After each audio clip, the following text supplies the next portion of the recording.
প্রশাসনের সর্বস্তরে এই ফ্যাসিস্টের সহযোগীদের চিহ্নিত করে দ্রুত চাকরিচ্যুত করা, তাদের বিরুদ্ধে পদক্ষেপ নেওয়া এবং সৎ দক্ষ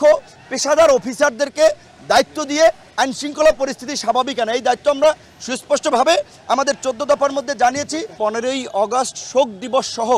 বিভিন্ন গুরুত্বপূর্ণ সিদ্ধান্ত যে সরকার নিয়েছে সেগুলো রিভিউ করতে বলেছি। এই আগস্ট হচ্ছে জাতীয় বিপ্লবের মাস, আমরা আগস্ট বিপ্লব হিসেবে এই মাসকে উদযাপন করতে চাই। এটা আমাদের শোকের নয়, এটা আমাদের সুখের এবং শান্তির মাস। কাজেই এই 15ই আগস্টকে কেন্দ্র করে যে জাতীয় শোক দিবস, এই স্বৈরাচারী ফ্যাসিস্ট সরকারের যে নেওয়া সিদ্ধান্ত সেটা বাতিল করা এবং ওই দিন সরকারি যে ছুটি ছিল সেটাও বাতিল করে স্বাভাবিক কার্যক্রম চালু করা এবং আওয়ামী ফ্যাসিস্ট শক্তি 15ই আগস্ট থেকে 21শে আগস্টের মধ্যে ঢাকায় যে তাণ্ডব চালানোর একটা মহা পরিকল্পনা নিয়েছে, সেই পরিকল্পনায় সরকার যেমন আইনশৃঙ্খলা বাহিনীকে দিয়ে তারা মোকাবেলা করবে, একই সাথে আমরা এই আন্দোলনকারী ছাত্র জনতা নাগরিকদেরকে নিয়ে 2-1 দিনের মধ্যেই জনতার মঞ্চ গঠন করে এই গণহত্যায় জড়িত ঘাতক হাসিনার বিচারের দাবি এবং হাসিনাও তার দোসরদের বিচারের দাবিতে ঢাকা সহ সারা দেশের রাজপথে আমরা অবস্থান নেব। পাশাপাশি আজকে আমরা 14টি বিষয়ে আমরা প্রস্তাবনা দিয়েছি। দেশের বর্তমান প্রেক্ষাপটে অর্থনৈতিক স্থিতিশীলতা ফিরিয়ে আনতে কোনো ব্যবসায়ীর উপরে আপনার হয়রানি না করা, সবাইকে নিয়ে মতবিনিময়ের মাধ্যমে ব্যবসায়ীদের স্বাভাবিক কার্যক্রমের সুযোগ দেওয়া, 64 জেলা এবং 650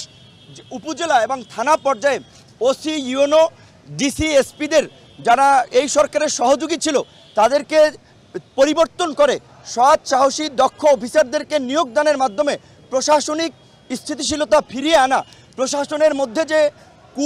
পাল্টা এবং অভ্যুত্থানের যে চেষ্টা করা হচ্ছে সেগুলোকে রুখে দেওয়া, এরকম 14টি দাবি আমরা দিয়েছি। এবং সর্বশেষ যেটি আমরা কথাটি বলেছি,